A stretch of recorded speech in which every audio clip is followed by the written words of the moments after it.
설 명절 연휴가 다 끝났는데 어떻게 아직도 피곤하신가요? 오늘부터 다시 평범한 일상이 시작되었습니다. 오늘도 주님 안에서 힘내시고 승리하시는 복 있는 하루 되시기 바랍니다. 피곤하신 분들을 위해 제가 조금 재밌는 이야기 하나 해드릴게요. 어느 한 회사에서 월요일 아침마다 모든 직원들이 모인 상태에서 사장님이 일종의 훈화, 어떤 메시지를 전하는 시간이 있습니다. 근데 이 사장님께서 아재 개그를 좋아하는 거예요. 근데 아재 개그를 할 때 모든 직원들이 아재 개그가 끝나자마자 모두 배꼽을 잡고 웃는 겁니다. 왜요? 사장님이 한 거니까. 모든 직원들이 너무 재밌다고 반응을 해줬습니다. 그런데 어느 날 한 직원이 정색을 하고 사장님의 아재 개그에 반응을 하지 않는 거예요. 정말 정색하는 겁니다. 사장님의 기분이 좀 나빠졌습니다. 그래서 끝난 다음에 부장을 불러가지고 아무개 부장, 왜 저기 자기 부서에 아무개 직원이 왜 안 웃는 거냐고, 뭔 일 있냐고. 그러자 그 부장이 이야기했습니다. 사장님, 안 그래도 보고를 드리려고 했는데 아무개 직원이 사표를 썼답니다. 그동안은 사장님이니까 어쩔 수 없이 그 아재 개그에 웃어줬으나, 몹쓸 개그에 웃어줬으나 사표를 쓴 이상 당신과 나는 더 이상 관계가 없다. 정색하고 웃지 않았다는 이야기죠.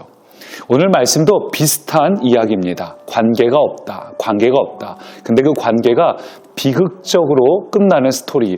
오늘 말씀은 사무엘상 2장 12절부터 21절까지의 말씀입니다. 오늘 말씀에는 엘리 제사장의 두 아들 홈니와 비느하스가 등장하고요. 그리고 그에 비해 사무엘이 또한 등장해서 두 아들의 행실과 사무엘의 모습이 어떻게 다른지 서로 비교하고 대비되는 그런 장면이 오늘의 말씀입니다. 먼저 12절을 보면 엘리의 아들들은 행실이 나빠 여호와를 알지 못하더라. 이 엘리 제사장의 아들 이 홈니와 비느하스는 행실이 나쁘다. 이 나빠라는 단어가 원어로 보면 악하다는 뜻이에요. 악하다. 악한 사람이다 라고 말합니다. 어떤 면에서 악하다고 이야기를 하는가? 그 다음 보면 여호와를 알지 못하더라고 말합니다. 이 알지 못하다, 야다라는 단어죠. 야다. 관계가 없다는 거예요. 어째서 엘리의 아들들이 악하다고 말했는가? 하나님하고 야다, 관계가 없다는 거예요. 마치 조금 전에 사표를 썼던 직원들처럼 하나님을 무시한다. 하나님에 대해서 전혀 의식하지 않는다. 하나님과 관계가 없다는 겁니다. 그래서 우리말 성경에도 이 부분을 어떻게 번역했냐면은 여호와를 의식하지 않는다라고 번역하고 있습니다. 이 엘리의 두 아들은 여호와를 전혀 의식하지 않았다. 하나님에 대해서 전혀 생각하지 않았다. 그래서 자기 마음대로 행동하는 행실이 나쁜 악한 죄인이다. 그렇게 두 아들에 대해서 소개하고 있습니다. 여러분, 이 엘리 제사장 두 아들의 문제는 무지함이 아닙니다. 알고도 짓는 죄입니다. 몰라서가 아니라 알지만 하나님을 무시하는 겁니다. 하나님을 의식하지 않습니다. 없는 존재로 취급합니다. 그래서 17절 보니까 뭐라고 말해요? 그들이 여호와의 제사를 멸시함이었더라. 멸시라는 단어를 쓰고 있죠. 무시한다. 의식하지 않는다. 관계를 전혀 생각하지 않는다. 멸시하고 있다. 바로 그 얘기를 하고 있어요. 만약에 이 엘리의 두 아들이 조금이라도 하나님에 대해서 의식을 했다면 어땠을까요? 좀 가식적인 위선이라도 하나님 앞에서 잘 보이려고 행동하지 않았겠습니까? 근데 그것조차 전혀 없다는 거예요. 그래서 내일 말씀에 보면 결국 이 엘리의 두 아들은 모두 멸망하고 맙니다. 하나님에 대해서 전혀 의식하지 않고 있는 그들이었기 때문에, 죄를 짓고 있는 그들이기 때문에, 이 하나님께 드려진 재물을 자기들 마음대로 취하는 이들이었기 때문에 결국 멸망하고 맙니다.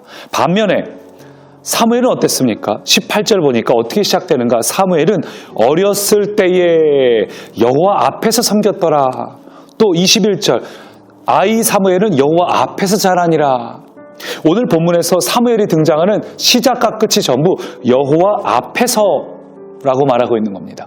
여호와 앞에서 섬겼더라. 여호와 앞에서 자라니라. 이 여호와 앞에서라는 단어가 무슨 뜻이냐면 주님을 향하고 있다. 주님을 향하고 있다. 이 뜻이에요. 예, 주님 앞에 서 있다. 주님을 향하고 있다. 그들의 시선이 주님을 향하고 있다. 예, 엘리의 두 아들은 주님을 향하지 않았어요. 시선이 주님을 향한 것이 아니라 자기들의 이익을 향했고 자기들이 얻을 어떤 소유물, 재물, 취하는 것 그것에 그들의 의식이 시선이 가 있었지만 사무엘은 어땠다고요? 시선이 주님을 향하고 있다. 주님을 의식하고 있다. 주님 앞에 있다. 여러분, 주님 앞에 있는 여러분이 되길 원합니다. 오늘 엘리의 두 아들과 사무엘 이 두 사람의 두 존재의 비교, 대비되는 이 장면을 통해 하나님은 뭘 말씀하시고 싶은 겁니까? 오늘 이 시대에도 그런 사람들이 있다는 겁니다. 하나님 앞에 있지만 하나님을 의식하지 않는 성도님들. 하나님 앞에 예배드리고 있지만 하나님을 멸시하는, 하나님 보시기에는 멸시를 받고 있는, 회사에 나와 있지만 그 사장님에 대해서 사표 썼다고, 나는 당신하고 관계없다고 그렇게 행동하는 이들이 있는가 하면 반대로 사무엘처럼 항상 여호와 앞에서 하나님을 바라보며 시선이 하나님을 향하고 있는 사람. 여러분, 하나님은 이 시대에 사무엘을 찾으십니다. 사무엘을 찾으십니다. 오늘 저와 여러분이 사무엘이 되기 원합니다. 여호와 앞에서 섬겼고 여호와 앞에서 자랐던, 항상 시선이 하나님을 향했고 하나님을 의식했던 사무엘. 여러분, 우리가 그렇게 되기 원합니다. 우리의 시선이 하나님을 향하는 복 있는 하루 되기 원합니다.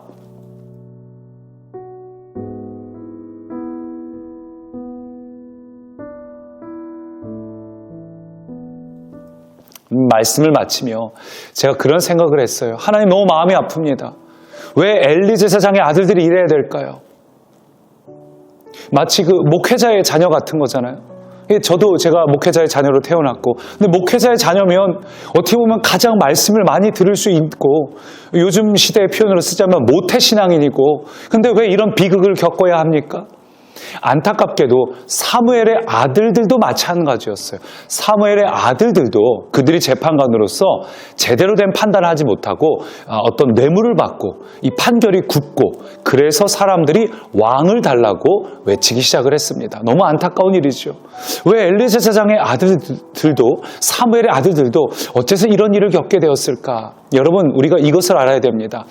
하나님 주시는 약속과 그 약속이 성취되는 것은 다른 이야기입니다. 하나님 우리에게 약속을 주십니다. 근데 그 약속을 우리가 모두 성취하는 것은 아닙니다. 하나님이 주신 모든 약속과 기대와 데스티니를 모두 성취한 분은 아마도 예수님 한 분밖에 없을 겁니다. 대부분의 사람들은 하나님이 우리에게 기대하시고 계획하신 바를 온전하게 성취하지 못합니다. 여러분, 하나님께서는 엘리 제사장과 그 아들들에게도 하나님의 약속을 주었습니다. 근데 그들이 믿음이 없어서, 마치 아브라함의 믿음이 없어서 때로는 엉뚱한 짓을 했던 것처럼 이 엘리의 두 아들들도 그러했습니다. 사무엘의 아들들도 그러했습니다. 너무 안타깝죠. 여러분, 하나님이 우리에게 주신 이 약속을 우리가 온전히 성취하길 바랍니다.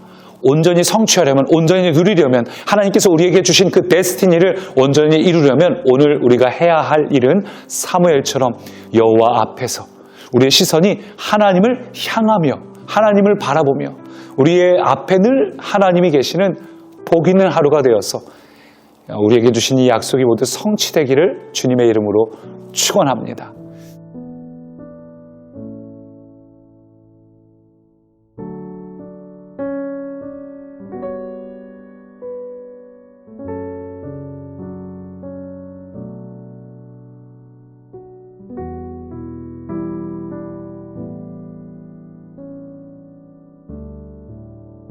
하나님 우리에게 주신 약속이 모두 성취될 수 있도록 오늘도 사무엘처럼 여호와 앞에서 행하겠습니다.